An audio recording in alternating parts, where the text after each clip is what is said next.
When eventually history of women politicians in Kenya will be written, one name that will surely feature is that of Phoebe Asiyo. We caught up with Asiyo in her rural home.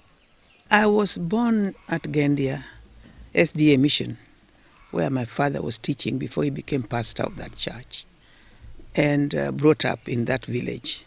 Eventually, I went to Kamagambo Girls High School, and later on went to Embu for a teacher training course. Asiyo has been a strong advocate against various forms of oppression in a 70-year public life. The British soldiers found a pregnant woman and pushed a whole beer bottle through her, and she was bleeding like mad.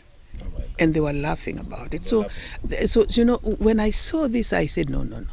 At one time, I want to be in a position, in a place, in an office where we can redress some of this cruelty.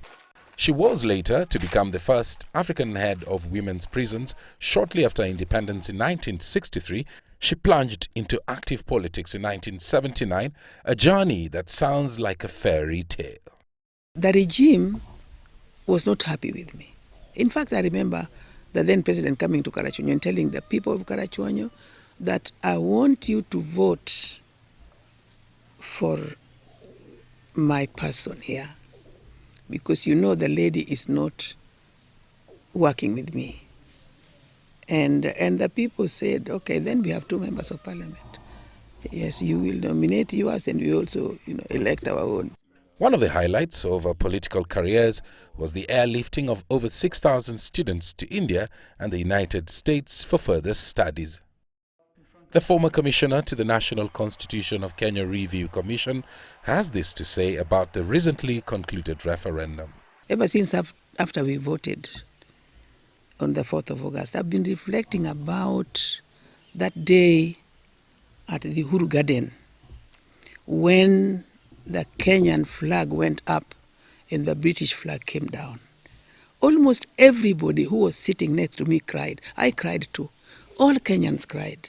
I'm seeing this coming again on the 27th of August. And let anybody not belittle that date of the 27th of August. It is going to be the second liberation. She wears a smile the moment I pop the family question. We have a doctor, a medical doctor, who was the provincial surgeon in northeastern province, but is now working in Germany. Our youngest daughter is an engineer working in the United States, and our son, who is an economist, is also working in the United States. Our first daughter, was the first woman architect in this country, but she works outside the country. Behind this iron lady is a laid-back husband, Richard Asiyo, who has nothing but fine words for his better half. A really tough, hard working woman who does not give up readily. Once she has backed on something, she wants to see the end of it and properly done. Mama Asiyo's prayer is to see a cohesive nation and regrets that women's movement in Kenya lags behind compared to neighboring countries who continue to register gains daily. Mboya, Sunday Live.